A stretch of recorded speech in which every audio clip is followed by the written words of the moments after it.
Books forever में खुशामदीद। Novel number जिसकी writer है निम्रा अहमद, उसकी ये 55 एपिसोड का बी पार्ट है और यकीनन आप लोगों को बहुत ज़्यादा इंतज़ार होगा। तो आइए आप लोगों के इस इंतज़ार को ख़त्म करते हैं और जल्दी से इस पार्ट को स्टार्ट करते हैं बगैर किसी देर के। रोशनियों से मुज़य्यन हॉल की चंद मेज़ें ही भरी थी, बाकी सब खाली थी। लोग उठ उठ के अब जाने लगे थे। जुमर उदासी से बैठी घुंघरियाली लिट उंगली पे लपेट रही थी जब उसका फ़ोन थरथराया। उसने गहरी सांस लेकर उसे कान से लगाया। कहाँ हो तुम फारिस? तुम कहाँ हो? मैं कब से इंतज़ार कर रहा हूँ तुम्हारा। इंतज़ार तो मैं कर रही हूँ, रेस्टोरेंट एरिया में बैठी हूँ। तुम बताओ तुम कहाँ हो? मैं वहीं आ रही हूँ।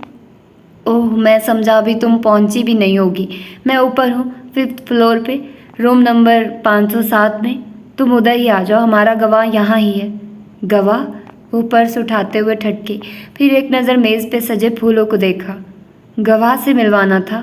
वाकई? तो ये टेबल क्यों रिज़र्व करवाई थी?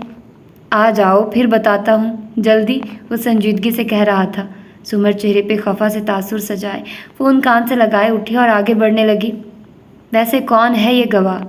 तुम खुद देख लोगे। अच्छा, मगर ये होटल में क्यों है? वो लिफ्ट के सामने जा रुकी। 3 लिफ्ट के बंद दरवाजे नज़र आ रहे थे, सब ऊपर थे। उसने बारी बारी तीनों को नीचे आने का बटन प्रेस किया। जो जल्दी आ जाए गनीमत होगी। कुछ फाइल्स थी उसके पास, उससे लेने के लिए यहाँ आना पड़ा। आराम से दे नहीं रहा था तो कंप्रोमाइज़ पोजीशन में लाना पड़ा। लिफ्ट आके नहीं दे रही थी, तभी उसने देखा कोने वाली लिफ्ट आ चुकी थी और दरवाजे खुल गए थे। अंदर से वो खाली थी। वो उसकी तरफ बढ़ गई। ओह गॉड, क्या किया तुमने उसके साथ? अच्छा मुझे मत बताओ। लिफ्ट में दाखिल होते ही उसने 5 का हिंसा दबाया और फ़ोन कान से लगाए बोली, मुझे अपने जुर्म पे गवाह मत बनाना। तुम मेरे खिलाफ गवाही नहीं दे सकती। अच्छा, वो क्यों?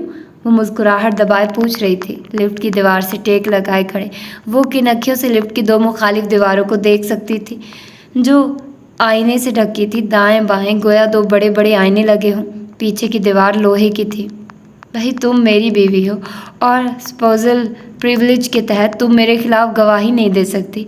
अब आ जाओ, मैं इंतज़ार कर रहा हूँ। सुमर एकदम बिल्कुल ठहर गई। लिफ्ट फिजा में ऊपर को उठ रही थी। स्पोजल प्रिविलेज, उसने दोहराया। ये कानून शहादत में एक आर्टिकल है जिसके तहत मियाँ बीवी को दौरान शादी की गई गुफ्तगू के बारे में एक दूसरे के खिलाफ गवाही देने पे मजबूर नहीं किया जा सकता, माँ सिवाय इसके कि केस वो दोनों आपस में लड़ रहे हों, जैसे तलाक, बच्चों की कस्टडी या कोई और केस। हाँ, हस्बैंड वाइफ प्रिविलेज। और आर्टिकल नंबर क्या है उसका? जुमर की सोचती नज़रें लिफ्ट की नन्ही स्क्रीन पे लगी थी जिस पे हिंसे बदल रहे थे। 2रा फ्लोर, 3रा। क्या? वो जवाबन बोला था। रईस ने टाइप करते हुए गड़बड़ा के हाशिम को देखा। उसको शक हो गया है शायद। तुम अमूमन आर्टिकल्स को उनके नंबर्स के साथ कोट करते हो मुझे मुतासिर करने के लिए। आज नहीं किया तो मैं पूछ रही हूँ कि इसका आर्टिकल याद है या भूल गया? आखिर टीचर रही हूँ मैं तुम्हारी, वो मोहताज सा पूछ रही थी। हाशिम तेज़ी से कीबोर्ड पे झुका और टाइप करने लगा। मैं इस वक्त काफ़ी फ़िक्रमंद हूँ और तुम्हारा मुंतज़िर भी, इसलिए कह नहीं सका। कानून शहादत आर्टिकल नंबर 5। खुश? खफकी से बोला था। वो लिफ्ट का नंबर 4 से बदलकर अब 5 हो गया था। दरवाजे खुले मगर जुमर बाहर नहीं निकली। एक गहरी सांस लेकर वो बोली थी, और जिस फारिस गाजी को मैं जानती हूँ वो इंतहाई बेकार स्टूडेंट था। उसने दरवाजे बंद करने के बटन पे उंगली रखी और ग्राउंड फ्लोर प्रेस किया। और उसको इस कानून का आर्टिकल नंबर याद होना तो दूर की बात, उसको ये तक मालूम नहीं होगा कि कानून शहादत में ऐसा कोई आर्टिकल है भी या नहीं। मगर वो वाहिद शख्स जो उंगलियों पे आर्टिकल्स याद रखता है वो हाशिम कारदार है। इसलिए बहुत शुक्रिया मेरी एनिवर्सरी बर्बाद करने के लिए हाशिम, मगर मैं अब मज़ीद तुम्हारी स्कीम का हिस्सा नहीं बनूंगी। सुना तुमने? वो सदमे और दुख से चिल्लाई थी। दूसरी जानिब चंद लम्हों की खामोशी छा गई। लिफ्ट नीचे उतर रही थी। 3, 2, 1। अब बहुत देर हो चुकी है, डीए, फारिस की आवाज़ में कहा गया और लाइन मुर्दा हो गई। सुमर की रंगत सुर्ख दहकने लगी थी। उसने फ़ोन पर्स में डाला और लिफ्ट के दरवाजे को देखने लगी। दिलो दिमाग में तूफान बरपा थे। 1 से 6 हुआ और फिर लिफ्ट हनूज नीचे उतर रही थी। वो चौंकी, जल्दी से बटनों पे हाथ मारा, दरवाज़ा खोलने का बटन दबाया, एग्जिट बार बार, मगर बटन मुर्दा थे। लिफ्ट नीचे का सफ़र करती जा रही थी। B1 और फिर B2। वो एकदम वो एक झटके से रुक गई। लिफ्ट की बत्ती जलने बुझने लगी, हर तरफ सकूत छा गया। सुमन ने परेशानी से बार बार एग्जिट दबाया, मगर लिफ्ट मुर्दा हो चुकी थी। ज़मीन से 2 मंजिल नीचे वो यकीनन पार्किंग एरिया, वो भी तह खाने की अंधेर पार्किंग में रुकी पड़ी थी। वो तेज़ी से लिफ्ट के फ़ोन की तरफ लपकी, रिसीवर कान से लगाया और कॉल का बटन दबाया। राब्ते मिलने की टोन पे वो जल्दी से बोली, प्लीज़ हेल्प मी, मैं B2 में लिफ्ट में हूँ, लिफ्ट जाम हो गई है और मैंने कहा ना, अब बहुत देर हो चुकी है, अब आपकी किसी अक्लमंदी का फ़ायदा नहीं मिसेस ज़ुमर। वो हाशिम था और वो बहुत सुकून से कह रहा था। ज़ुमर सन्नाटे में रह गई। कितने एतमाद और ढिठाई से इतने माह आप कोर्ट में मेरे खिलाफ बोलती रही। आपको क्या लगा था इसका कोई नतीजा नहीं निकलेगा? मैं तो सब कुछ ठीक करने जा रहा था, मैं तो गिल्टी था, मगर आपको इंसाफ चाहिए था। यू नो वट ज़ुमर, अब मैं गिल्टी नहीं हूँ, अब मुझे अफसोस नहीं हो रहा। अब मैं जान गया हूँ कि मैंने तुम लोगों के साथ ऐसा कुछ नहीं किया जो तुम डिज़र्व नहीं करते। तुम सबका यही अंजाम होना चाहिए। फारिस तुम्हें जान से मार देगा हाशिम, मुझे बाहर निकालो, वो फटी हुई आवाज़ में चिल्लाई थी। फारिस की जान ही तो ले रहा हूँ। ये ऊपर कोने में कैमरा देख रही हो, CCTV कैमरा? सुमन ने सफ़ेद पड़ते चेहरे के साथ सर ऊपर उठाया।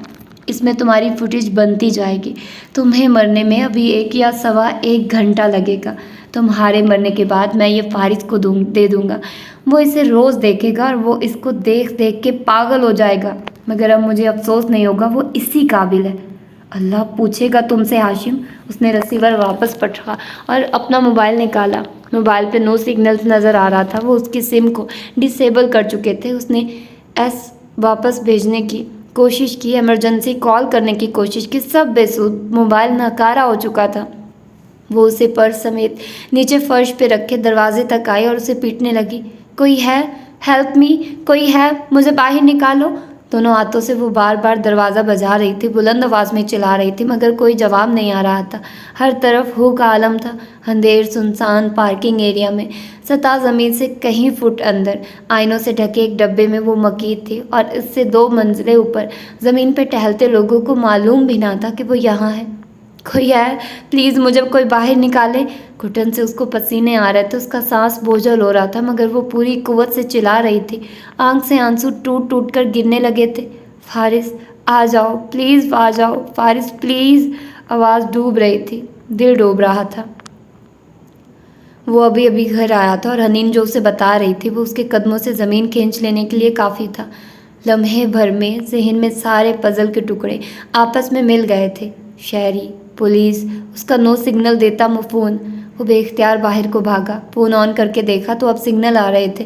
उसने तेज़ी से ज़ुमर का नंबर डायल किया, मगर आगे से रब्ता मुमकिन नहीं कि टेप चलने लगी थी। वो चाबी लिए बाहर को दौड़ा। टूल पे खड़ी अनीन के हाथों से पेंट ब्रश सब गिर गया था। वो चल हमें तो हक दक शल सी खड़ी रही, फिर एक जस्त लगाकर नीचे उतरी और नंगे पैर बाहर को भागी।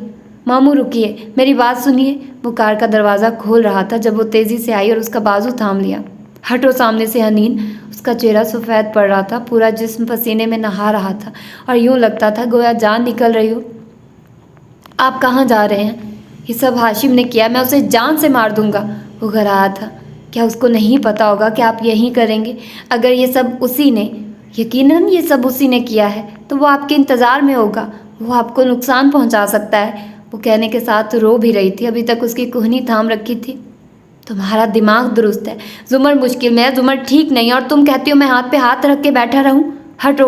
उसने दरवाज़ा बाजू छुड़ाया और कार का दरवाज़ा खोला। नहीं नहीं, हना ने पूरी कुव्वत से दरवाज़ा वापस धकेला। फारिस की उंगलियां दरमियान में आ गई, मगर उसने दरवाजे को धकेले रखा। इस तरह ज़ुमर तो नहीं मिलेगी। उसने ज़ुमर को किसी जगह पे बुलाया था जो आप दोनों के लिए यादगार है, अपने घर नहीं। हाशिम से बाद में निपट लीजिएगा, पहले ज़ुमर को ढूंढ दे मामू। ज़ुमर ज़्यादा अहम है, हर इंतकाम, हर बदले से ज़्यादा अहम। फारिस ने आंखें बंद की और चंद गहरे सांस अंदर खींचे। उसके हाथ ढीले पड़ गए तो हना ने भी दरवाज़ा छोड़ दिया। किसी जगह का नाम लिया था उसने? वो अब ज़रा संभल के उससे पूछ रहा था। नहीं, मगर हम उनके फ़ोन की आखिरी GPS लोकेशन चेक कर सकते हैं। वो तेज़ी से अंदर को भागी। वो चल हमें वहाँ खड़ा रहा, शौक में, मलाल में। उसको क्यों लगता था कि अब वो लोग मशहूर हो चुके हैं तो हाशिम उनको नुकसान नहीं पहुँचाएगा। वो गलत था और वो गलत औरत की हिफाजत करता रहा था। सर झटक के उसने चंद मज़ीद गहरे सांस लिए और अंदर आया। हना ऊपर अपने कमरे में कंप्यूटर के सामने उलझी बैठी थी। वो उसके कंधे के पीछे से आकर झुका और स्क्रीन देखी। कुछ पता चला? उन्होंने जुमर के फ़ोन की लोकेशन क्लोन की हुई है। तकरीबन 50-55 मुख्तलिफ जगहों पे जुमर के फ़ोन के सिग्नल इस वक्त आ रहे हैं। उसने खौफजदा से होकर फारिस को देखा। अब क्या करें? वह पहले से ठंडा और संभला हुआ लग रहा था। चल हमें सोचती आंखों से स्क्रीन को देखता रहा, फिर सीधा हुआ। मैं उसे ढूंढने जा रहा हूँ। मगर कहाँ? वो फिक्रमंदी से बोली थी। हाशिम के घर। और वो तेज़ी से बाहर निकल गया था। अब की बार वो गुस्से में नहीं लग रहा था, वो सिर्फ कुछ सोच रहा था। अपार्टमेंट बिल्डिंग की राहदारियों में छाया धुआं अब ख़त्म होता जा रहा था। शोरोगुल की आवाज़ें भी मानित पड़ गई थी। अहमद के फ्लैट के अंदर स्याह मरहूले भी बैठते जा रहे थे। एक आदमी उसके सर पे खड़ा तफ्तीश कर रहा था, बेमायनी सवालात जो सिर्फ उसको थकाने के लिए 2 दिन से पूछे जा रहे थे, जबकि बाकी दोनों लाउंज में बैठे थे। ये तभी था जब एक ने आवाज़ सुनी, खांसने की मर्दाना आवाज़। वो एकदम चौंक के बैठा, पिस्तौल निकाल लिया। आवाज़ ज़रा बुलंद हुई। एक फ़ौरन दरवाजे की तरफ आया और कान लगाकर सुनना चाहा, मगर आवाज़ बाहर से नहीं आ रही थी, वो अपार्टमेंट के अंदर से आ रही थी। लाउंज में खुलते गेस्ट बाथरूम के दरवाजे के पार दूसरे ने आवाज़ का मनबा पहले ही तलाश कर लिया था। वो दोनों हाथों में पिस्तौल पकड़कर सीधा ताने दबे कदमों बाथरूम की तरफ जा रहा था। बाथरूम के अंदर कोई खांस रहा था और खांसे जा रहा था। अगवाकार बाथरूम के दरवाजे के सामने पिस्तौल ताने रुका और पैर से दरवाज़ा धकेला। वो खुलता चला गया। अंदर सिंक पे झुका नौजवान बुरी तरह खांस रहा था। बार बार नल से मुंह पे पानी डालता, फिर खांसने लग जाता था। अगवाकार को चल हमें समझ ही नहीं आई कि उसे क्या करना चाहिए। ये घर में कैसे घुसा और उसे देखते ही गोली मार देनी चाहिए या नहीं? मगर वो नकाहा से खांस रहा था, उसे गोली नहीं मारी जा सकती थी। वो तेज़ी से आया और उसे शर्ट की पूंछ से दबोचकर बाहर की तरफ खींचा। क्या कर रहे हो? क्या कर रहे हो? वो नौजवान चिल्लाया था, मगर वो पिस्तौल उसकी गर्दन से लगाए चपट कर खामोश रहने का कहता उसे अपने साथ घसीटकर आगे ले जाने लगा। दूसरा साथी सामने से आ गया, उसके हाथ में भी पिस्तौल था। सादी ने दोनों हाथ उठा दिए। गोली मत चलाना, प्लीज़ गोली मत चलाना, मैं बीमार हूँ। चंद लम्हों बाद उसी अगवाकार ने सादु यूसुफ को अहमद शफ़ी के साथ फर्श पे फेंका था। उनके सरगना ने बेयकीनी से नवार्ड को देखा और फिर अपने दोनों साथियों को।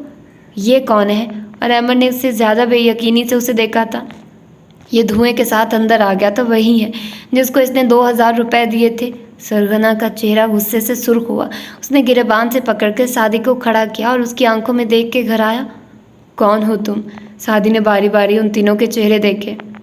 मैं अहमद का दोस्त हूँ। उसने जो नोट दिए थे उनमें खून लगा था। मैं ये देखने आया हूँ कि वो ठीक है या नहीं। मगर इससे पहले मैंने 2.5 घंटे पार्किंग एरिया में बैठकर तुम लोगों पे नज़र रखी थी। और तुम्हारा ये साथी, उसने उंगली से एक की तरफ इशारा किया, खाना लेने जब बाहर निकला था तो मैंने उसकी तस्वीर खींच ली थी और अपने एक दोस्त को भेजी थी। उसने इसका शनाख्ती कार्ड निकाल दिया था मुझे और वहाँ ये पे मौजूद पते के खाने में तुम्हारी मालकिन साहिबजादी साहब के F10 वाले घर का पता लिखा था। और चूँकि मैं बहुत मशहूर हूँ तो मुझे पुलिस को बताने की ज़रूरत ही नहीं पड़ी।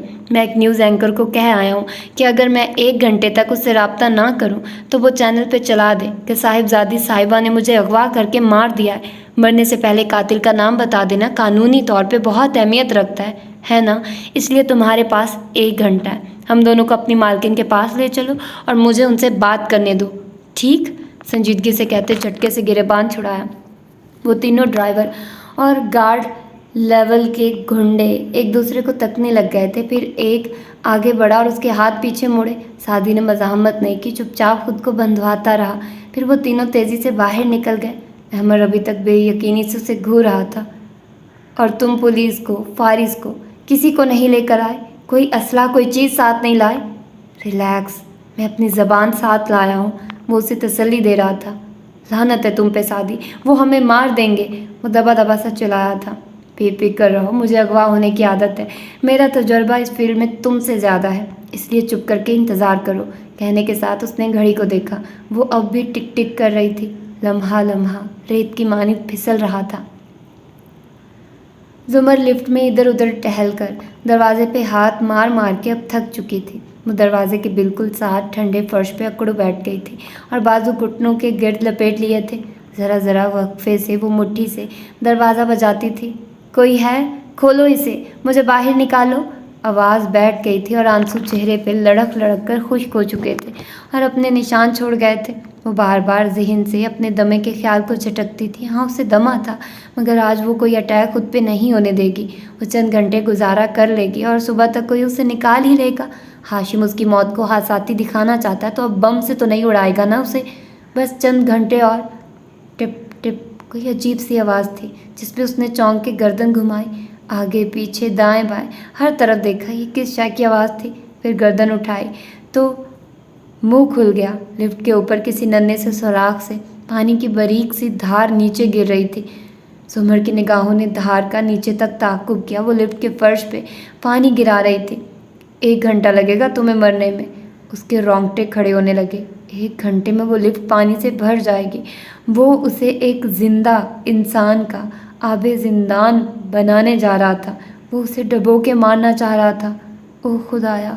वो तेज़ी से खड़ी हुई और फिर से दरवाज़ा पीटने लगी। मुझे बाहर निकालो प्लीज़, कोई है? प्लीज़ मेरी मदद करो। इस दफ़ा आवाज़ में खौफ और वहशत थी। अंधेर ऑफिस में बैठा हाशिम संजीदगी से स्क्रीन पे नज़र आती फुटेज को देख रहा था।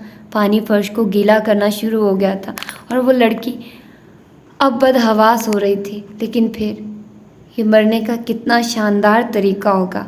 फारिस गाजी एक्वेरियम में मरना। उसने ज़ेरे लब तबसरा किया। रईस ने सिर्फ एक खामोश नज़र उस पर डाली और अपना काम करने लगा। अच्छा, ये तो पार्ट ख़त्म हो गया है, तो अब जाहिर सी बात है 16 मिनट का पार्ट तो आप लोगों को मैं देनी से रही, इसलिए मुझे इसके अगले पार्ट को भी रिकॉर्ड करना पड़ेगा, हिस्सा दोम को। तो चलें फिर उसको स्टार्ट कर देते हैं आगे। थोड़ा सा वो पढ़ेंगे जितना हमें रिक्वायर्ड है टाइम, मतलब जितना मैं आप लोगों को टाइम दे सकती हूँ उसके अकॉर्डिंग मैं तब तक पढ़ लेती हूँ। और चलें फिर स्टार्ट करते हैं। आबे ज़िंदान हिस्सा दोम।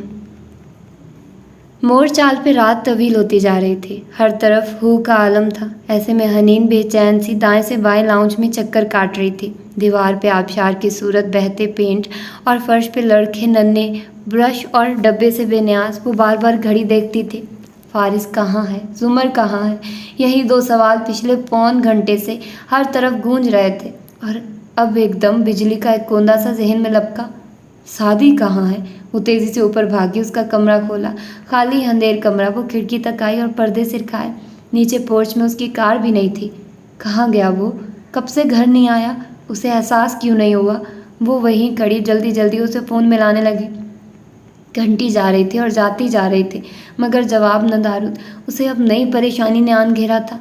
अहमद शफी की अपार्टमेंट बिल्डिंग की पार्किंग में मौजूद कार के डैशबोर्ड पे रखा साइलेंट मोबाइल जल बुझ रहा था, मगर उसको देखने के लिए कोई वहाँ मौजूद न था। ऊपर इमारत में आओ और अहमद के फ्लैट में झांको तो बाहर फैली गुप्त रात के बरक्स अंदर अब रोशनी थी। लाउंज रोशन था और वो तीनों वहाँ खड़े दबी आवाज़ में बहस कर रहे थे। फिर उनका सरगना वहाँ से हटा और अंदर आया। दरवाज़ा खोला। ये कमरा भी रोशन था और बेड के करीब वो दोनों बंधे हाथों के साथ ज़मीन पर अकड़ू बैठे नजर आते थे।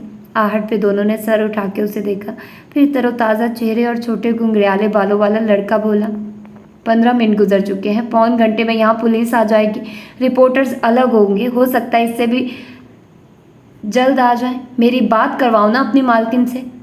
ज़्यादा होशियार मत बनो।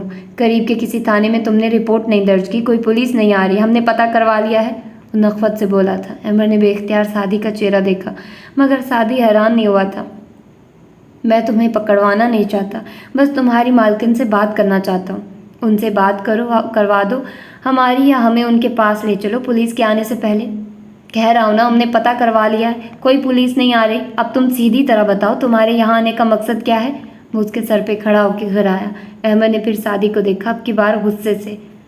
तुम्हारी मालकिन से बात करनी है, उसको सिर्फ इतना कहो कि वो अपनी ईमेल चेक कर ले, आगे वो समझ जाएगी। वो चल लम्हे उसे घूरता रहा, फिर बोर्ड से ज़ोर से उसके कंधे पर ठोकर मारी तो सादी तवाज़ुन बरकरार न रख सका और दूसरी जानिब लड़का सरगना तन फन करता बाहर निकल गया और सादी दांत पे दांत जमा के जब्त करता वापस सीधा होके बैठा। अहमद वहीं से गुस्से से उस आदमी को पुकार के लान तान करने लगा था। फिर उसकी तरफ घूमा। तुमने पुलिस बुलाई ना, रिपोर्टर्स, खुद को भी मुश्किल में डाला, पागल। गिरने से उसकी कोहनी रगड़ी गई थी। वो दोनों हाथों से शर्ट और आस्तीन झाड़ते हुए तल्खी से मुस्कुरा के सर झटक कर रह गया। जिन लोगों ने 3 दिन से तुम्हें बंद कर रखा है, जिनको तुम्हें सिरे से मारना ही नहीं है, जो ड्राइवर और मालिक के लेवल के गार्ड हैं और सिर्फ तुम्हें खंगाल करने, सबक सिखाने और मारपीट करने आए हैं, उन्होंने मुझे मार के क्या करना है। मैं ऐसे ही नहीं आ गया। बिल्डिंग की सीसीटीवी चेक की थी, तुम्हारा ट्रैक रिकॉर्ड भी याद है। ये खातून ख़ानदानी कातलों के जैसी नहीं है, ये तन्हा है। तुम्हारी हरकत की वजह से उनका ख़ानदान उनको एबंडन कर चुका है और इनकी सियासी सीट इनसे छिन गई है। ये अपने आबाई गांव तक वापस नहीं जा सकती, ना इनके पास ख़ानदान के मर्दों की सपोर्ट है। ऐसी औरत ने किसी को कत्ल नहीं करवाना, वो सिर्फ अपनी फ्रस्ट्रेशन निकालना चाह रही है। ऐसी औरत से हम निपट सकते हैं। कब? जब तक वो हम दोनों को मार चुके होंगे। देखी है मैंने, ट्रैश कैन में खाली सरुंज, पिस्तौल का दस्ता तक नहीं मार सके तुम्हें। वो ट्रैंकुलाइजर गन से बेहोश किया।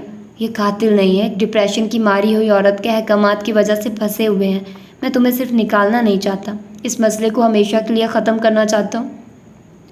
मुझे यहाँ से बहुत पहले भाग जाना चाहिए था, वो अफसोस से सर दाएं बाएं झटक कर कह रहा था। मैंने इस शहर में बहुत से लोगों को नुकसान पहुँचाया, ये मेरे अपने अमाल है सादी। ऐसा ही है, सादी ने रस्मी तरदीद भी ना की। अहमद ने सर झुकाकर पेशानी थाम ली। मैं इतना फ्रॉड, इतना धोखेबाज, इतना लायर कंपल्सिव बन चुका हूँ सादी कि अब चाहूँ भी तो ठीक नहीं हो सकता। अपने चाहने से कोई ठीक हो भी नहीं सकता। अल्लाह का चाहना ज़्यादा ज़रूरी और फिर कोशिश करना। अब कैसी कोशिश? मिसेस जवारात ने एतबार किया मुझ पे। मैंने वो भी खाक में मिलाकर उनका जेवर लूट कर जा रहा था। ऐसा आदमी हूँ मैं, ऐसे आदमी के दोस्त हो तुम। वो तल्खी से चेहरा उठाकर कह रहा था। 3 दिन से बंदे होने के बायस वो शदीद जहनी दबाव में था। जानता हूँ, मगर हर शख्स ख़ताकार होता है और बेहतरीन ख़ताकार वो होता है जो तौबा और रजू करता है। ख़ताकार और गुनाहगार में फ़र्क होता है। वो फिर जहर खंद हुआ। हाँ, सब गुनाहगार नहीं होते, मगर ख़ताकार सब होते हैं। वो हल्का सा मुस्कुरा के सर झुकाए फर्श पे नाखून से रगड़ कर लकीर सी बनाने लगा। मैं एक उम्र तक ये समझता था कि इंसान आजमाइश आने पे 2 तरह से रद्द अमल देता है, या वो पास होता है या फेल। जैसे इब्राहीम अलैहिस्सलाम हर आजमाइश पे पूरा उतरते थे, या जैसे हम लोग जो बार बार फेल हो जाते हैं, हर दफ़ा तहिया करते हैं अब ये गलत काम नहीं करना, माँ बाप से गुस्से से बात नहीं करनी, बुरी आदत की तरफ वापस नहीं जाना। मगर अल्लाह आजमाता है और हम फिर वही कर देते हैं। मैं समझता था कि आजमाइश के 2 ही नतीजे होते हैं, पास करो तो दर्जे बुलंद और फेल करो तो दर्जा वही रहेगा या नीचे जाओगे। वो सांस लेने को रुका। अहमद खामोशी मगर मायूसी से सुने गया। वो इस तरह की बातों से ख़ुद को रिलेट नहीं कर पाता था। मैं बहुत अरसे से कुरान भी पढ़ता आ रहा था, मगर कभी सूरत सीन स्वाद के इस वाक़े पे गौर नहीं किया। कैद में एक दफ़ा मौका मिला तो इस वाक़े का मतलब ही बदल गया मेरे नज़दीक। वो दाऊद अलैहिस्सलाम का वाक़या है, मशहूर सा। दाऊद अलैहिस्सलाम अपनी ज़ाती ज़िंदगी में कोई गलती, कोई कमी बेशी कर रहे थे। यहूद ने तो बहुत सी बेहुदा कहानियाँ घर रखी हैं, मगर चूँकि अम्बिया मासूम होते हैं, इसलिए हम मुसलमानों के इस वाक़े की गहराई में नहीं जाना चाहिए, बल्कि असल सबक जो लेना है वो लेना चाहिए। तो हुआ ये कि दाऊद अलैहिस्सलाम को उनकी गलती का एहसास दिलाने के लिए 2 फरिश्ते इंसान के रूप में अल्लाह ने भेजे। वो उनके पास दीवार फांद के आए और एक ने कहा कि मेरे पास एक दुम्बी है और एक के पास 99। ये अब मेरी एक भी हथियाना चाहता है। किस्सा मुख्तसर, दाऊद अलैहिस्सलाम ने उनका मसला हल करवाया और उनको नसीहत की। नसीहत के इस अमल के दौरान उनको एहसास हुआ कि उनको खुद भी कोई ऐसा ही मामला दरपेश है और अल्लाह उनको आजमा रहा था। होता है ना बाज़ दफ़ा हमारा ही मसला कोई आके हमसे बयान करता है और उनको जवाब देते देते हमें अपने मसले का हल नज़र आ जाता है। तो दाऊद अलैहिस्सलाम को एहसास हुआ कि वो आजमाइश पे पूरे नहीं उतरे। बात ख़त्म ना, आजमाइश आई, वो पूरे नहीं उतर सके, बात ख़त्म। मगर नहीं, सारी बात ही यही है कि आजमाइश का मकसद उसको पास या फेल करना नहीं है, हमें कुछ सिखाना है। हम कभी वो फेल होकर सीखते हैं, कभी पास होकर। दाऊद अलैहिस्सलाम को जब अपनी कमी का एहसास हुआ तो वो अल्लाह की तरफ पलटे और तौबा की। आगे अल्लाह फरमाता है, हमारे पास उसके लिए आला दर्जा है। इस आजमाइश के ज़िक्र के साथ ही दर्जे का ज़िक्र करने की क्या ज़रूरत थी? आजमाइश होती ही दर्जों की बुलंदी के लिए, तो किसी कोताही के बावजूद उनको आला दर्जा क्यों मिल गया? आजमाइश के ज़िक्र के फ़ौरन बाद दर्जे का ज़िक्र ज़ाहिर करता है कि यह दर्जा उनकी तौबा से मुंसलिक है, यानी अहमद शफ़ी। अगर हम आजमाइश में फ़ेल हो जाए मगर सबक सीख लें और तौबा कर लें तो हमें पास होने जैसा दर्जा मिल जाता है। आजमाइश अल्लाह अजियत देने के लिए नहीं, कुछ सिखाने के लिए डालता है। जितनी जल्दी सीख लेंगे उतनी जल्दी वो दूर होगी। अहमद ने इस बात में सर हिलाया। तुम अच्छे आदमी हो, मैं नहीं हूँ। सिंपल। सादी अभी और भी बहुत कुछ कहना चाहता था, मगर दरवाज़ा ज़ोर से खोला तो उन दोनों ने चौंक कर देखा। वो तीनों तेज़ी से अंदर आ रहे थे। चलो, बीवी ने बुलाया है। एक झुककर उसके हाथ खोलने लगा। अहमद ने चौंक के सादी को देखा। वो हल्का सा मुस्कुराया। तजुर्बा बोलता है, और सर को खम दिया। अहमद ने गहरी सांस ली और खुद को हालात के रहमो करम पे छोड़ दिया। रात गहरी मुहीब सी उस होटल बिल्डिंग को अपने अंदर समोए हुई थी। ज़मीन से 2 मंजिलें नीचे उस लिफ्ट में जुमर एक कोने में अकड़ू बैठी थी। बाजू घुटनों के गिर लपेट रखे थे और थोड़ी उन पे जमा दी थी। चेहरा जर्द था, नज़रें पानी की धार पे लगी थी। फर्श पे 1-2 इंच जितना गहरा पानी जमा हो चुका था। उसका लिबास भीग रहा था, मगर अब वो मजामत नहीं कर रही थी, बस धार के बहते कतरों को देख रही थी।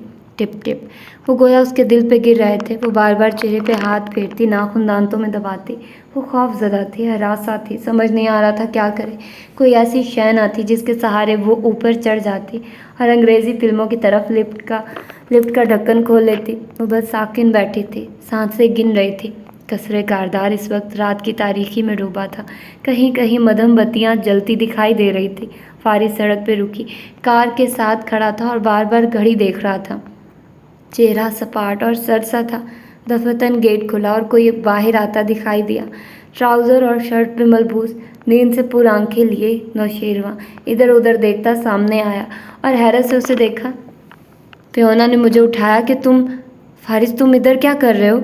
उसके ऐन सामने खड़ा हुआ तो चेहरा चांद की रोशनी में वाज़े हुआ। शेरू हैरान और उलझा हुआ लगता था। देखो, अगर तुम मुझे मारने आए हो तो याद रखना, अदालत तुम पे। उसके संगीन तासुरात देखकर शेरू ने एहतियात से बात शुरू की। हाशिम ने जुमर को अगवा कर लिया है। वो चबा चबा कर उसकी आंखों में देख के बोला था। शेरू गुंग रह गया। क्या? तुम्हारे भाई ने जुमर को कहीं बुलवाया है मेरे धोखे में, और वो चली गई है और उसका अब कोई पता नहीं है। वो उसे मार देगा सिर्फ मुझे अजियत देने के लिए।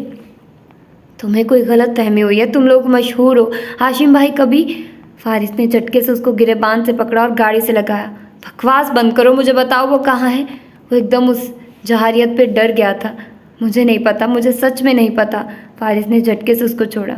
मुझे पता करके दो, हाशिम के पास जाओ और मुझे पता करके दो। वो इस वक्त ऑफिस में है, उसके फ़ोन के सिग्नल्स वहीं के आ रहे हैं। शेरू को चल हमें लगे बात समझने में। मुझे कुछ नहीं पता, ये मेरा मामला नहीं है, तुम लोग अपने मसले खुद संभालो।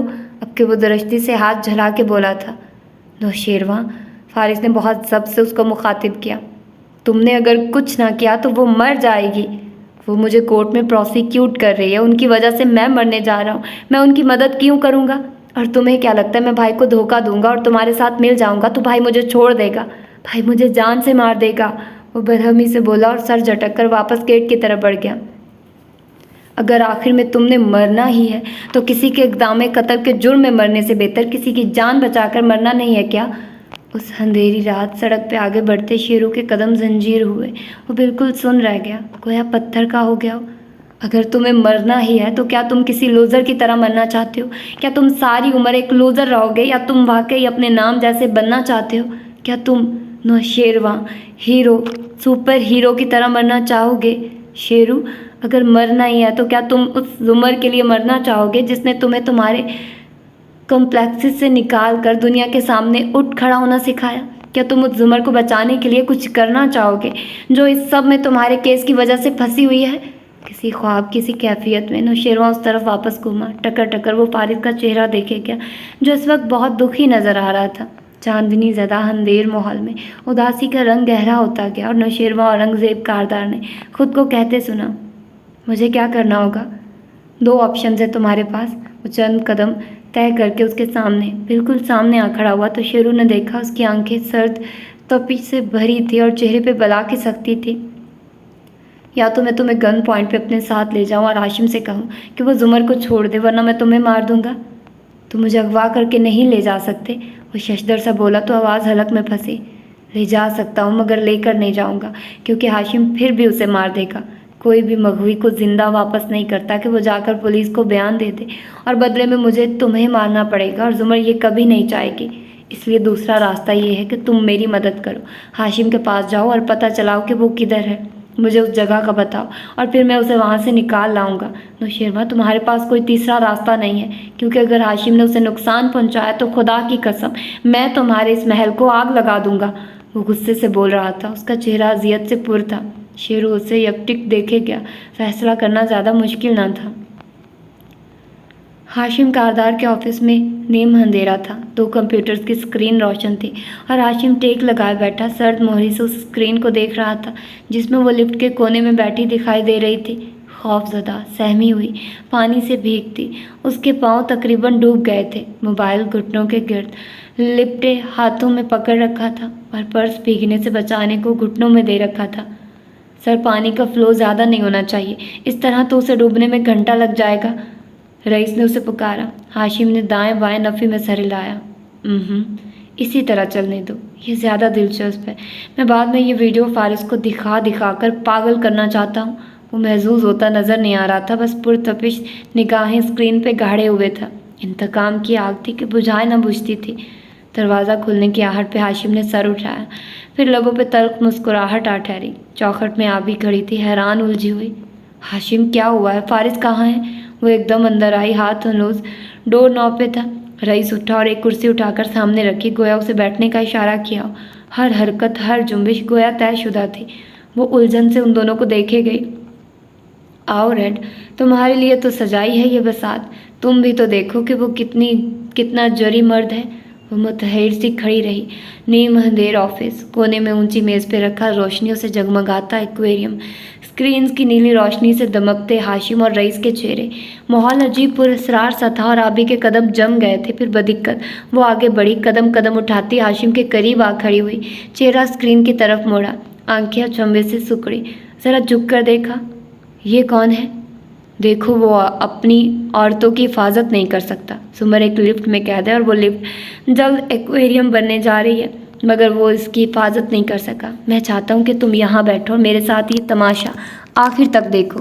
ये बेचारी औरत इसका आखिरी सांस तक इंतज़ार करेगी, मगर वो नहीं आएगा। उसकी सारी बहादुरी, उसकी सारी जुर्रतमंदी और दलेरी आज तुम देख लोगे। बैठो ना रेड, खड़ी क्यों हो?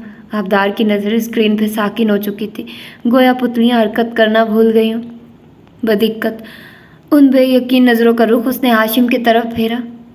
तुम पागल हो चुके हो। वो उसे वाकई इस वक्त ज़हनी मरीज नज़र आ रहा था।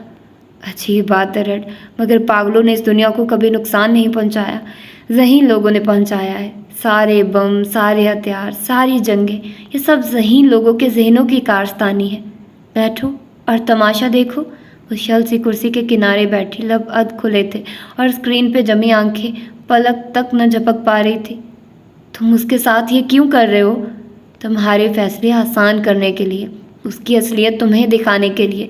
इसके बाद तुम उस पर कभी एतबार नहीं कर सकोगी। वो कभी अपनी औरतों की हिफाजत नहीं कर सकता। आबदार, आहिस्ता आहिस्ता आबदार का जहन जागने लगा, उसे कुछ कुछ समझ में आने लगा। तुम वाकई इसे मार दोगे सिर्फ फारिस को नीचा दिखाने के लिए? मेरे इसकी तरफ बहुत से हिसाब निकलते हैं। मैं सबको एक ही दफ़ा में बेवाक करना चाहता हूँ। तुम उसके ख़ानदान से आखिरी बदला ले रहे हो। अगर जुमर को कुछ हुआ तो वो फटी फटी आंखों से स्क्रीन को देखती कह रही थी, वो सब मर जाएंगे, मगर फारिस इसके बाद क्या करेगा? वो बदला लेगा। वो टेक लगाए मुतमईन सा बैठा था। क्या तुम्हारे ख्याल में मैं उसे बदला लेने के काबिल छोड़ूंगा? उसकी आवाज़ की संगीनी आबदार की हड्डियों के अंदर तक सर्द लहर दौड़ गई। तुम एक तीर से अपने दुश्मनों को ख़त्म करना चाहते हो, तबाह बर्बाद। उसकी आवाज़ में दुख सा भर आया। फिर जैसे वो नींद से जागी, शल जहन बेदार होने लगा। उसने हाशिम की तरफ चेहरा घुमाया। ऐसे मत करो, वो अच्छी औरत है। सुमर, उसके साथ ये मत करो। अच्छा, मेरा ख्याल था तुम उसको नापसंद करती हो। वो महजूज हुआ था, उसने बहुत से जहनी मरीज देखे थे, ये उनसे भी अलग अलग रहा था। हाशिम, ये मत करो प्लीज़, तुम उसको नहीं मार सकते। लिफ्ट खोल दो, उसे निकालो।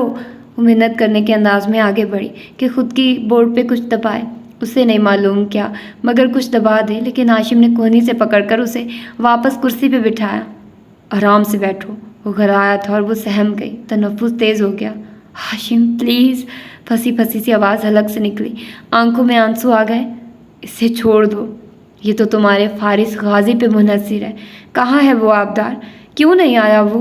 क्या उसे यहाँ नहीं होना चाहिए था? साथ ही उसने रईस को इशारा किया जो सामने गूंगों बहरों की तरह बैठा था। उसने सर को खम दिया और कीबोर्ड पे कीज दबाने लगा। वो जुमर के नंबर की लोकेशन ऑन कर रहा था। मोर चाल में हनीन दिल महसूस कर बैठी थी। लाउंज पे पैर ऊपर किए बार बार आंसू साफ करती, सर दर्द से फट रहा था। हाथ में जुमर का एनक्रप्टेड फ़ोन था जिससे वो बार बार फारिस और सादी को कॉल करती थी। कोई फ़ोन नहीं उठा रहा था। तभी नोटिफिकेशन की आवाज़ आई। वो चौंक कर मेज़ की तरफ झुकी। खुले लैपटॉप की स्क्रीन पे जुमर के फ़ोन की लोकेशन जो पहले मुख्तलिफ जगहों पे बिखरी नज़र आ रही थी, अब सिर्फ एक जगह मौजूद थी। उसका दिल उछलकर हलक में आ गया। जल्दी से फ़ोन पे टाइप करने लगी। ये वो फ़ोन था जो इनकरप्टेड था, उसको ट्रेस नहीं किया जा सकता था। जुमर के फ़ोन की लोकेशन मिल गई। वो आपकी पुरानी यूनिवर्सिटी में है। अंधेर सड़क पे वो कार दौड़ा रहा था, साथ ही मुसलसल अंदर उबलते गुस्से को झटक कर दिमाग को आलूदा होने से बचाता था। वो और जुमर एक दफ़ा फिर हाशिम की बसात के मोरे बन गए थे और वो उनकी डोरें खींच रहा था। ऐसा एक दफ़ा पहले भी हुआ था, या शायद कहीं दफ़ा। वो पहले हमेशा उससे मार खा जाता था, मगर आज नहीं। आज वो जुमर को कुछ नहीं होने देगा। आज वो हाशिम को कामयाब नहीं होने देगा। जेब में रखा भद्दा मोबाइल बजा तो उसने चौंक कर कार आहिस्ता की। वो कितनी देर से बज रहा था उसने ख्याल नहीं किया था। उसने फ़ोन निकाल कर देखा। हनीन का पैगाम था। एकदम उसने ब्रेक लगाई और फिर फ़ोन फ्रंट सीट पर डालते कार का रुख मोड़ा। उसे लाइब्रेरी जाना था, यूनिवर्सिटी की लाइब्रेरी। वो यादगार जगह थी उन दोनों के लिए। नीम अंधेर ऑफिस में वो तीनों उसी पोजीशन में बैठे थे। आप भी हरासा नजर आती थी। स्क्रीन के मंजर से ज़्यादा वो बार बार हाशिम का चेहरा देखकर सहम जाती थी। वो ऐसा सफाक तो ना था, ऐसा अब नॉर्मल भी नहीं। ये सब क्या होता जा रहा था? तभी बाहर आवाज़ें आई, शोर सा उठा जैसे कोई गार्ड से बहस कर रहा हो। रईस चौंक कर उठा, साथ ही स्क्रीन को भी देखा। फारिस नहीं हो सकता, उसके मोबाइल के जीपीएस के मुताबिक वो तो लाइब्रेरी जा रहा है। रईस हजरत में दरवाजे की तरफ बढ़ा ही था कि दरवाज़ा खुल गया। हाशिम चौंका। सामने नौशेरवा खड़ा था। शेरू, क्या हुआ? हाशिम जगह से उठा, आंखों में हैरत थी। नौशेरवा ट्राउज़र और शर्ट में मलबूस था, आंखें हनूस ख्वाबदीदा थी और मुंह धोए बगैर आ गया था गालबन। बस उलझा हुआ लगता था। आंखें फाड़ फाड़ के इधर उधर देखने लगा। क्या हो रहा है भाई? तुम इधर कैसे? हाशिम कुर्सी के पीछे से निकलकर उनकी तरफ आ गया। आबदार ज़रा सा स्क्रीन की तरफ झुकी। कोई ऐसी कमांड जो वो दबा सके लिफ्ट का दरवाज़ा खोलने को। अहम मुकाबिल बैठा रईस खनकारा और पिस्तौल जेब से निकालकर मेज़ पे रख दिया। आप भी सुस्त सी पड़ के वापस पीछे को हो गई। क्या आपने वाकई डीए को जुमर को गायब करवाया है? वो हैरान था। तुम्हें किसने कहा? फारिस ने। वो घर आया था। वो घर आया था, गार्ड ने नहीं बताया? उसने नुकसान तो नहीं किया कोई? हाशिम तेज़ी से बोला। मम्मी ठीक है और सोनी? उस सारे में वो पहली दफ़ा मुस्तरिब हुआ। ओहो भाई, सब ठीक है। उसने मुझे बाहर बुलाया था, कह रहा था मैं जुमर को बचाने के लिए उसकी मदद करूं, आपसे पूछूं कि वो कहाँ है और उसको बता दूं। वो उकताकर कहता आगे आया और झुक कर स्क्रीन को देखा। आंखों में चौंकने का तासुर उभरा। ये लिफ्ट में बंद है, ये कैसे किया आपने? नौशेरवा दुरुस्त कह रहे हैं, ये देखिए। रईस जल्दी से फारिस को लोकेशन चेक करने लगा। कुछ देर पहले वो वाकई उनके घर वाले इलाके में मौजूद था। और क्या कहा उसने? हाशिम संजीदगी से पूछता। वापस कुर्सी पे बैठा। यही कि अगर मैं उसकी मदद करूं और जुमर को बचा लूं तो वो लोग मेरे खिलाफ केस वापस ले लेंगे। वो झुककर गौर से स्क्रीन को देख रहा था। आउच, मगर इसकी लिफ्ट में पानी भर रहा है, ये वाकई मर जाएगी क्या? तुमने उसको क्या कहा? हाशिम ने सपाट से अंदाज में पूछा। यही कि वो अपनी शक्ल गुम कर ले, क्योंकि मुझे इस औरत को बचाने में कोई दिलचस्पी नहीं है जो कोर्ट में मुझे प्रोसिक्यूट कर रही है। वो चला गया। मगर भाई, वो उलझन से सीधा हुआ। इसको मार के हमें क्या मिलेगा? सुमर मर जाएगी, फारिस जेल चला जाएगा। शादी के लिए एक और प्लान है मेरे पास। उनका ख़ानदान एक दफ़ा फिर उलट पुलट हो जाएगा और वो हमारा पीछा छोड़ देंगे। सिंपल। वो अब गहरा सांस लेकर इत्मीनान से कह रहा था। गुड। कहाँ है ये वैसे? कल की न्यूज़ में देख लोगे? वो तलखी से बोला। शेरू, वट एवर कहकर सीधा हुआ और कंधे अचकाए। फिर आबदार पे नज़र पड़ी तो चौंका। आप भी इन्वॉल्व हैं? वाओ, मैं नहीं इन्वॉल्व। वो चबा चबा कर बोली और एक मलामती नज़र हाशिम पे डाली। शेरू ने एक नज़र अपने हुलियों को देखा, फिर चेहरे पे हाथ फेरा।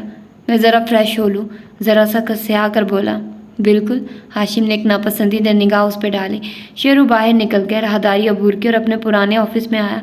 दरवाज़ा बंद किया, तेज़ी से बाथरूम में दाखिल हुआ। ये दरवाज़ा भी मखफल किया और जेब से फ़ोन निकाला। फिर एक नंबर डायल करके उसे कान से लगाया। साथ ही बेचैनी से सिंक के ऊपर आईने में खुद को देखने लगा। उसको अपना चेहरा सख्त मुस्तरिब नज़र आ रहा था। बोलो, फारिस की आवाज़ सुनाई दी। यू श्योर तुम्हारा ये नंबर ट्रेस नहीं हो रहा? क्योंकि दूसरा तो हो रहा है।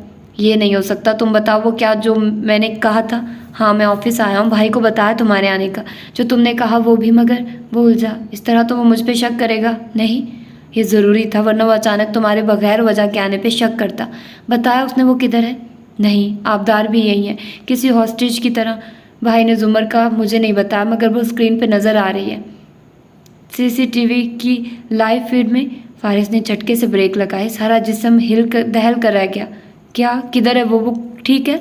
वो किसी लिफ्ट में है और उसकी लिफ्ट में पानी भरा है। वो कोने में बैठी हुई है, खौफजदा सी। शेरू ने झरझरी ली। अगर तुमने उसे ना निकाला तो वो मर जाएगी डूबकर। कैसी लिफ्ट है? कोई निशानी, कोई साइन? दो तरफ मिरर लगे, आईने, और बैक पे ब्राउन सी वॉल है। और कुछ नहीं समझ आया। मैं अपने भाई को धोखा दे रहा हूँ, मैं बस इतना कर सकता हूँ। वो तल्ख हो गया। कुछ और समझ आए तो बताना, और मेरे ऊपर कोई एहसान नहीं कर रहे तुम। अपने और अपने भाई के गुनाहों को धोने की कोशिश कर रहे हो।